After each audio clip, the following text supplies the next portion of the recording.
Somewhere along the line, I think we all realized that what started out as a journey to retrace history was actually the story of us searching for the sense of adventure we'd felt we'd lost in the hustle and bustle of life. We're all unique, everyone in their own way. Some of us happy, others more serious, but the brotherhood built through the trial, determination, and that old pioneer grit is what makes us who we are. We are Ox Overland, and this is the story of our Oregon Trail expedition.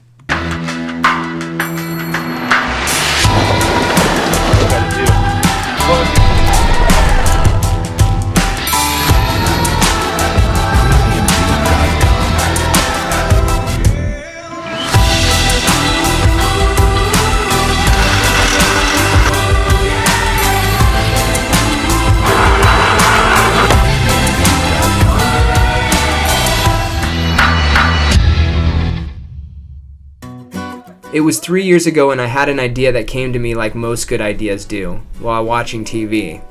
As a gold prospector on the screen transported his equipment by wagon, the thought occurred to me, why not retrace the Oregon Trail in reverse, staying off paved roads and using our vehicles as our home and transportation?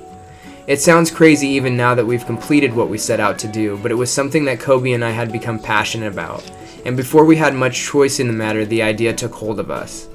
We've spent late nights planning, had disagreements along the way, we've laughed and screamed and lost friends. But despite it all, the 2 years leading up to the expedition was only a speck on the map compared to what we were about to face on our 5,000-mile journey across the Oregon Trail. It's hard to explain the feelings we felt as we said the goodbyes to our loved ones and embarked on this adventure we'd pictured millions of times in our minds. The plan was simple. Kobe, Wilkie, Chris, and I will be the core spending the entire expedition together. Zach will be with us for the first 2 weeks, then returning home. And for the first few days, Jesse and JP will be following along in the Forerunner. The expedition will be 44 days in total, 35 of which will be spent on the Oregon Trail. And for our 5,000-mile journey, we tried to stay as close to the original trail as we could while avoiding paved roads, which proved to be harder than we had imagined. I know that was a lot of information to take in, but just remember, 1 team, 2 vehicles, and 5,000 miles down the Oregon Trail. I don't think anyone slept much the night before, but we all woke up with the kind of excitement a child has on Christmas morning. This was it. The years of planning were over, and it was time to put down the first tracks on our journey. So it's day 1, just left the families, we hit the trail, heading east. We're pretty excited. It's a surreal feeling to be actually on the trail. Picked up a couple stragglers with us, some of the folks that hang out with us back home. Jeremy Christensen and his family, and Matthew Mangus, otherwise known as Manga Roland. They're going to chill with us for the afternoon and then peel off, and then we're on our own. We're going to hightail through Oregon, see how quickly we can get through, and fingers crossed, no issues. It was familiar terrain on this first leg of our expedition. We'd spent many hours traveling the Oregon section of our route, and although much of the voyage was a mystery, we were excited to revisit some of our favorite places in our native state. We started down Old Forestry Road 4610 in pursuit of whatever adventure the day held, but I'm not sure we were ready for what came next. We're only about a half an hour into our expedition, but this had to be one of the sketchiest interactions we've had with anyone we've met along the trail. We were about 10 miles down the road. Chris and I were in the front leading with the Land Cruiser, and we noticed a dark green late 90s Ford F-150. Doors open, dome light on with no one around, or so we thought. The first thing I noticed were the bullet holes in the tailgate and the driver's side door, which wouldn't be completely unusual in the back roads of Oregon, but these were from the inside out. As we pulled up, we noticed a gentleman coming around from the backside of the truck. He was an interesting fellow, who had by the looks of things made some questionable decisions in his life. His story was vague, but he had obviously veered off the road at some point, and not being the kind of team that likes to leave people stranded, no matter how suspect the situation, we decided to get him back on the road and pointed in the right direction. So we are about 10 miles into our trip, and we found a guy on the side of the road that was needed some help. He was backing up, and his F-150 kind of went over the edge, so I'm going to put a strap to the back of my Ranger and pull him out, hopefully, yeah. Let's go. Did this happen last night, or? No. What's that? Just a little bit ago. Charging adjacent. one of your German? No. We can get them all charged soon. I think the batteries are working. All right. Charging system. Yeah. Before we leave here, actually, we can get this charged. Cool. The box is plugged in. All right. You're tight now, so you should start pulling.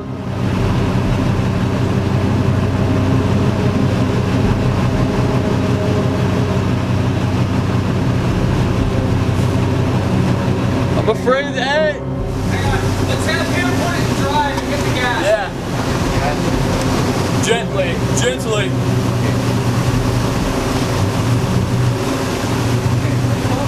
All right, let's go.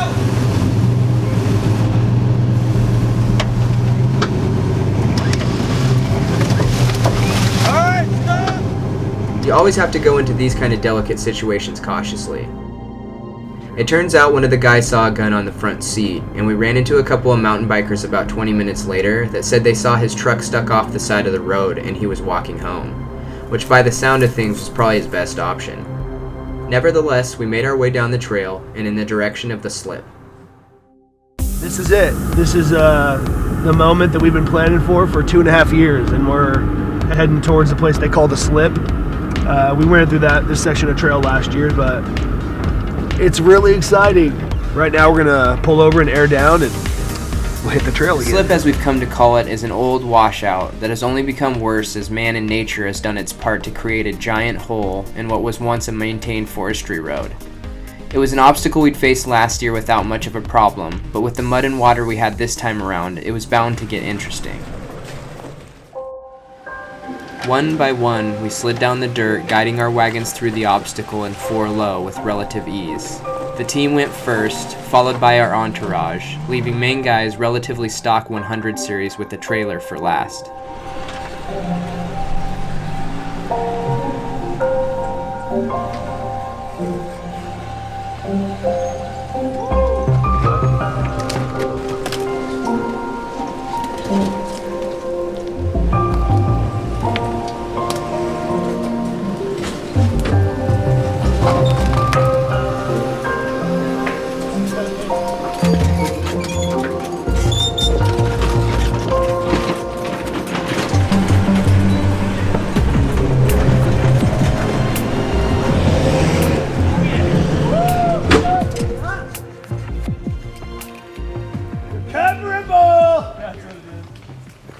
Just getting through a place called the Slip, back behind there. You ready, man It's a guy? big drop off, and then it does this turn right here. And man guy, who's rolling with us for the day, got a little stuck.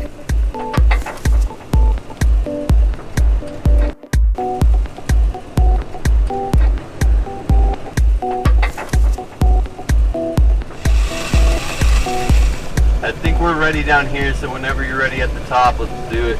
Yeah, we're ready. We're good. Drive with it. Wait, straighten the tires out, Right, yeah, there you go. Get it, yep. Stop.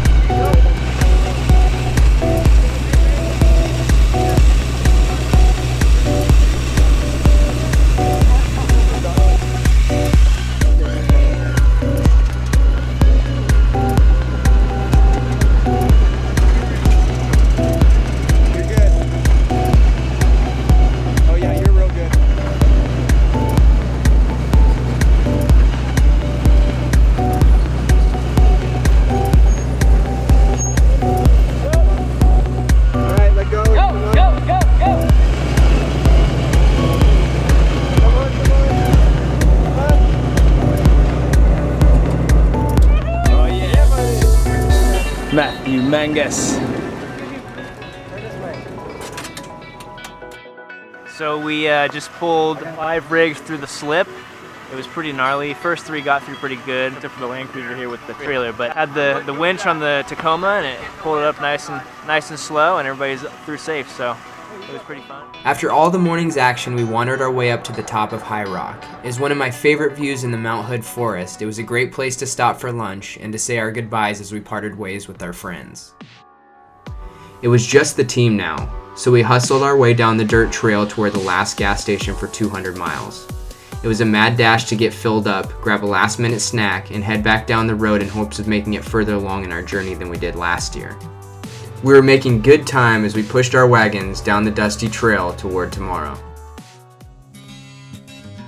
We left the challenges of the day behind as we stacked up miles and made our way down the trail toward sunset around the campfire.